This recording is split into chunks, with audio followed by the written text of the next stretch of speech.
The first thing I saw that day was my own face, laminated like a restaurant menu and taped to the gate of the Riverside Country Club. My driver's license photo, blown up to an 8x10 disaster, stared back at me under bold red letters that read, "Do not admit Eleanor Watson." My son's wedding was happening inside, but I was locked out like a criminal, and the woman who'd made sure of it, his new wife, Brittany Collins, had just declared war. If you're watching this, hit subscribe, because this story isn't about revenge. It's about how one mother uncovered a plot so twisted it turned her family inside out. I was 67, a retired nurse who'd raised 3 children alone after their father decided a 25-year-old secretary was more thrilling than his 40-year-old wife. I'd survived heartbreak, exhaustion, and the kind of loneliness that seeps into your bones. But nothing prepared me for Brittany Collins. My youngest son, Marcus, had always been my heart, the one who called every Sunday, who never forgot my birthday, who promised I'd always be part of his life.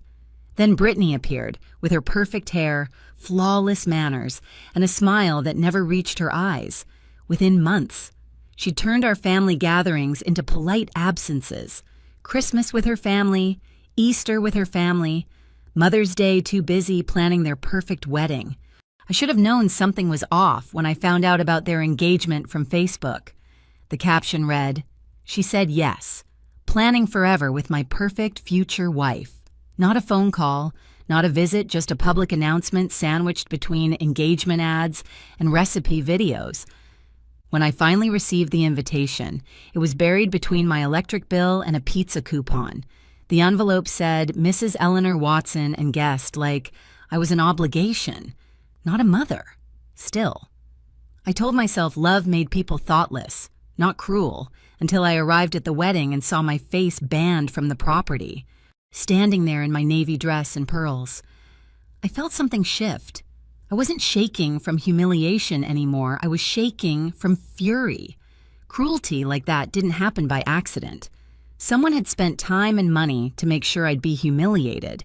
And if there's one thing I've learned, it's that people only go to that much trouble when they're hiding something.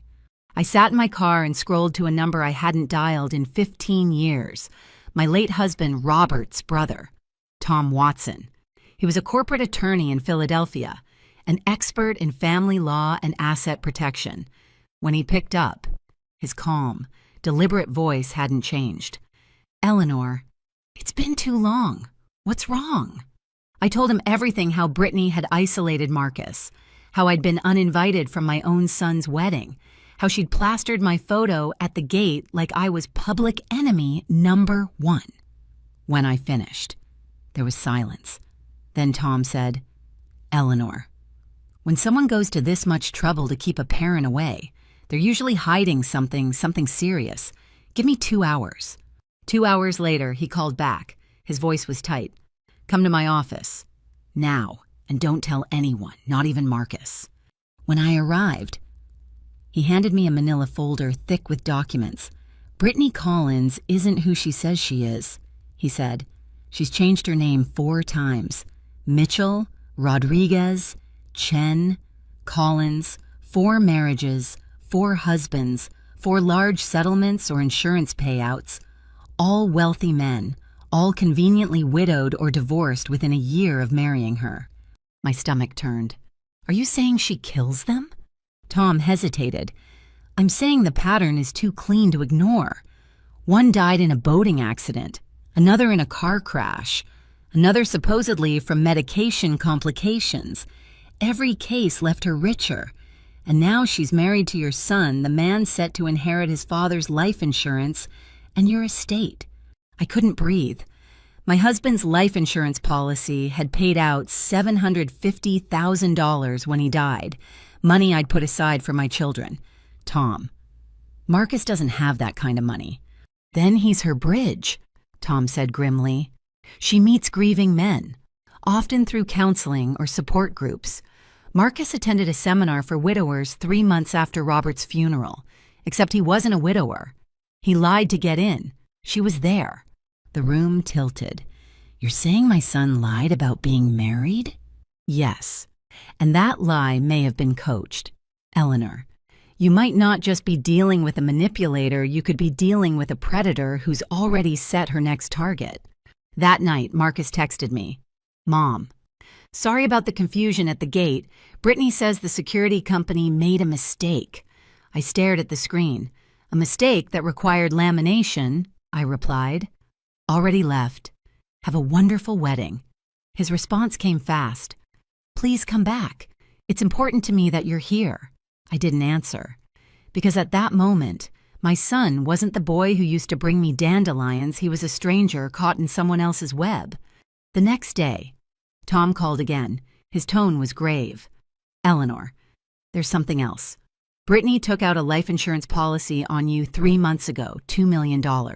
Marcus is the beneficiary." The words hit me like ice. "You can't take out a policy like that without my knowledge." "Exactly," Tom said. "Which means she had help from someone who knows your medical history, someone close to you." I hung up the phone and sat in silence.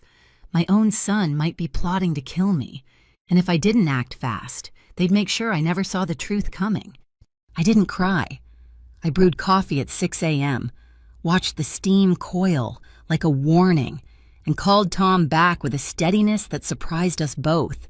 If Brittany had placed a price tag on my life, I wasn't going to wait to see how she meant to collect. "I want proof," I said. "I want them on record." Tom hesitated, then admitted he knew a former federal agent who did private security work. By 3 p.m., a man named Jake rang my doorbell, all calm eyes and square shoulders, carrying a small case that clicked open like a secret. Inside lay a pearl pendant that looked exactly like my own, only this one hid a microphone. A leather purse housed a whisper-quiet recorder with a panic button built into the stitching. 2 presses, Jake said, demonstrating with a gloved fingertip. 30 seconds later, my team enters. Until then, you smile, you listen, and you don't put anything we didn't bring into your mouth. Marcus called at 5 p.m., his voice sugary with concern. Asking if I'd come for dinner at 7 p.m., "Brittany really wants to clear the air," he said, as if I were dense and feelings could be ironed flat over dessert. I heard the relief when I said yes. I took the long route to their neighborhood, giving Jake's men time to settle into their quiet shadows. The house was new, money immaculate. A gray and white showroom with scented candles and no family photographs. Not a single fingerprint of real life. Brittany opened the door in a white sundress that photographed well, the kind of fabric that says purity while the eyes say strategy. "Eleanor," she beamed. "We were so upset about the mix-up. I congratulated her on her organization." She didn't flinch. They served beef Wellington and a lemon tart that I briefly admired and did not eat. We spoke about my garden, my book club, the animal shelter where I volunteer on Wednesdays at 10 a.m. It felt like auditioning for the role of kindly aging mother, a part that required me to sit still while someone measured me for the plot. Then Brittany tilted her head with soft pity. "Marcus tells me you've had trouble sleeping. Our family doctor is wonderful with seniors, very modern about medication management." She made the word seniors sound like a category on a shelf. Marcus leaned in, pretending to be gentle. "Mom, prevention is key. Dr. Peterson helps older patients stay comfortable." I asked what kind of medications. Brittany's smile didn't move. "Just small things for sleep. Maybe anxiety. Perhaps memory if needed. Quality of life is everything at your age." I let the silence breathe until it felt like a truth, then agreed that planning was sensible. They praised my open-mindedness like they'd won a round. Next came the house. Stairs are dangerous. Loneliness is cruel. Independent living communities offer safety and convenience. They toured places. They said, "Run the numbers." They said, "Equity in my home would cover the entry fee and lower your monthly expenses." I set down my fork and thanked them for thinking of my future with such devotion. Their eyes flickered in that quick, private language married conspirators speak when they believe the mark has softened. By 9:30 p.m., I left with a neat box of leftovers and their warm assurances pulsing like a sedative in the air. In my car, I pressed the pendant and whispered into its false pearl. "Got them," I said. Jake nodded when I reached my driveway, the SUV idling like a promise. We transferred the audio to a laptop. Hearing my daughter-in-law's voice describe dosing me into docility made something ancient and armored rise in my chest. "We move fast," Jake said. "Your safety first." Tom called at 7 a.m. sharp with the next piece. Federal interest. My recording fit a pattern already mapped across 3 states like cold stars. Names I didn't know suddenly matched old case files, payouts, accidents, widows who weren't. Then came a text from my son. "Thanks for coming." Brittany felt hopeful. "Let's talk about Dr. Peterson tomorrow." I answered politely and stared at the 3 dots pulsing on the screen as if they could confess on his behalf. Before noon. Tom said the quiet part out loud. "They'll push quickly. Expect an appointment within days. A housing tour within a week. If the past holds, the medication window opens soon after." I asked him the question I dreaded most. Is my son a victim or a partner? Tom chose his words with care. He may have started as one and become the other. I needed to see Marcus without Brittany's gaze calibrating his answers.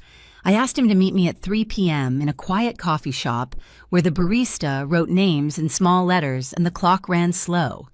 He arrived pale and tired, sat with his back to the wall like he'd learned something about danger he couldn't name. He led with the script, talking about concern and planning and how the doctor would help. I let him talk until his sentences folded into themselves. Then I asked the single question that cut through everything. "Who is your wife?" "Really?" The words hung there. He flinched the way a person does when a secret finally hears its own name. I told him about the names before Collins, about the husbands who'd made her comfortable, about the policy on my life that bore his signature as beneficiary. He tried to stand. I reached across and held his wrist the way I held it when he was 5 and too frantic to keep from hurting himself. "Sit," I said softly. "Tell me the truth." And then it came a trembling confession that Brittany had told him I would die whether he agreed or not, that compliance meant quickness and defiance meant suffering, that he had believed, for a terrible season, that the most loving thing he could do for me was help her end me. I heard my son in that ruin of a sentence and the stranger he'd become. 2 voices arguing inside one throat. I told him federal agents were listening now, that the recording existed, that there was a door marked cooperation and another marked ruin. He stared at our joined hands as if forgiveness were a fragile animal he might crush by accident. "What kind of deal?" he whispered finally, and I exhaled for the first time in days, because a man asking for the terms is a man who wants a way back. That night, I didn't sleep. I sat in the living room with every light blazing, the recording equipment beside me like a silent witness. Outside, the neighborhood looked normal. Porch lights glowing, sprinklers hissing across manicured lawns, but nothing about my life was normal anymore. By dawn, my phone vibrated with Tom's voice, sharp and urgent. "It's happening today," he said. "Marcus called the FBI contact at midnight. He's agreed to testify. They're moving on Brittany within hours." At 8 a.m., I stood by my window and watched as 3 unmarked SUVs rolled quietly into their neighborhood. The arrests happened fast, agents in suits, neighbors whispering behind curtains, the sharp punctuation of handcuffs snapping shut. Brittany Collins, serial widow, professional wife, was finally in custody, and my